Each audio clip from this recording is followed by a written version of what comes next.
Kuringana na ndagĩtarĩ wa gũthĩnja mĩĩrĩ arĩa matabanĩtie mĩhang'o ĩno, arĩa nĩ hamwe na ndagĩtarĩ wa thirikari Johannes Odur, ndagĩtarĩ erĩ a famĩlĩ arĩa nĩ Bernard Media, Joseph Ndung'u na ndagĩtarĩ wa Jirongo Martin Wanyoike, makiuga Jirongo nĩ yaunĩkangĩte magũrũ, nĩ auraga thakame nda oro ũndũ ũmwe na kunĩkanga mbaru ciake. There were fractures of both lower limbs. The lower limbs are the legs.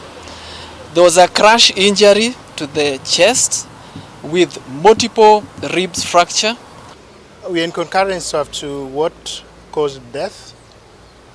The injuries sustained were quite severe, involving the chest and the abdomen, and also the spine. There might have been... Mandagĩtarĩ aya oho makiuga mothe matukanio hamwe na gũtuĩka mĩkiha ya ngoro macũngĩrĩirie kĩmako kĩrĩa kĩoĩkaine ta blunt trauma, na nĩ kĩmako kĩrĩa kĩngĩnyita mũndũ o wothe hĩndĩ o yothe.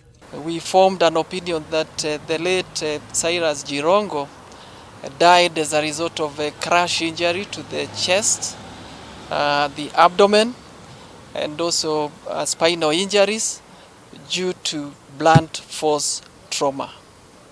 There have been a lot of speculations ongoing, and other than what we've seen in the mortuary, we've taken samples for what is called toxicological analysis.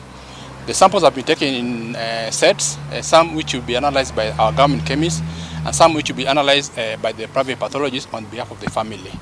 Gũkĩrĩ ũguo, kũringana na seneta wa tene wa Vihiga George Haniri akiuga maya no mamwe ma maumĩrĩra ma riboti ĩrĩa Akenya metereire, akiuga riboti ingĩ makĩria igũkorwo ikiuma kũrĩ abitha a rũhonge rwa DCI kũrĩa orĩtie Akenya kũgĩa na wetereri.